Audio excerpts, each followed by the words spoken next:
एक सुंदर महिला ने विमान में प्रवेश किया और अपनी सीट की तलाश में नजरें घुमाई।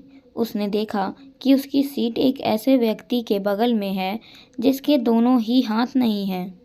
महिला को उस अपाहिज व्यक्ति के पास बैठने में झिझक हुई। वह सुंदर महिला एयर होस्टेस से बोली, मैं इस सीट पर सुविधापूर्वक यात्रा नहीं कर पाऊंगी, क्योंकि साथ की सीट पर जो व्यक्ति बैठा हुआ है उसके दोनों हाथ नहीं हैं। उस सुंदर महिला ने एयर होस्टेस से सीट बदलने हेतु आग्रह किया। असहज हुई एयर होस्टेस ने पूछा, मैम, क्या मुझे कारण बता सकती हैं? सुंदर महिला ने जवाब दिया, मैं ऐसे लोगों को पसंद नहीं करती। मैं ऐसे व्यक्ति के पास बैठकर यात्रा नहीं कर पाऊंगी। दिखने में पढ़ी लिखी और विनम्र प्रतीत होने वाली महिला की यह बात सुनकर एयर होस्टेस अचंभित हो गई।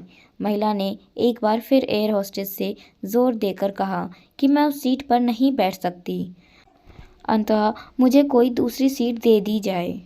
एयर होस्टेस ने खाली सीट की तलाश में चारों ओर नज़र घुमाई, पर कोई भी सीट खाली नहीं दिखी। एयर होस्टेस ने महिला से कहा कि मैडम, इस इकोनॉमिक क्लास में कोई सीट खाली नहीं है, किंतु यात्रियों की सुविधा का ध्यान रखना हमारा दायित्व है। अंततः मैं विमान के कप्तान से बात करती हूँ। कृपया तब तक थोड़ा धैर्य रखें। ऐसा कहकर एयर होस्टेस कप्तान से बात करने चली गई। कुछ समय बाद लौटने के बाद उसने महिला को बताया, मैडम, आपको जो असुविधा हुई है उसके लिए बहुत खेद है। इस पूरे विमान में केवल एक ही सीट खाली है और वह प्रथम श्रेणी में है। मैंने हमारी टीम से बात की है और हमने एक असाधारण निर्णय लिया है। एक यात्री को इकोनॉमिक क्लास से प्रथम श्रेणी में भेजने का कार्य हमारी कंपनी के इतिहास में पहली बार हो रहा है। सुंदर महिला अत्यंत प्रसन्न हो गई, किंतु इसके पहले कि वह अपनी प्रतिक्रिया व्यक्त करती और एक शब्द भी बोल पाती, एयर होस्टेस ने उस अपाहिज और दोनों हाथ की विहीन व्यक्ति की ओर बढ़ गई और विनम्रतापूर्वक उनसे पूछा, सर, क्या आप प्रथम श्रेणी में जा सकेंगे? क्योंकि हम नहीं चाहते कि आप एक अशिष्ट यात्री के साथ यात्रा करके परेशान हो।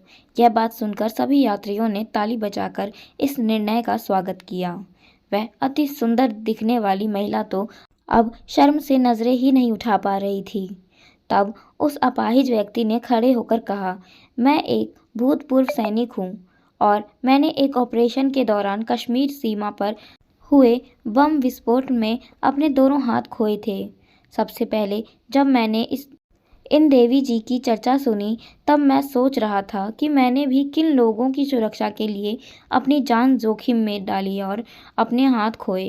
लेकिन जब आप सभी की प्रतिक्रिया देखी तो अब अपने आप पर गर्व महसूस हो रहा है कि मैंने अपने देश और देशवासियों की खातिर अपने दोनों हाथ खोए। और इतना कहकर वह प्रथम श्रेणी में चले गए। सुंदर महिला पूरी तरह से शर्मिंदा होकर सर झुकाए सीट पर बैठ गई। अगर विचारों में उदारता नहीं है तो ऐसी सुंदरता का कोई मूल्य नहीं है।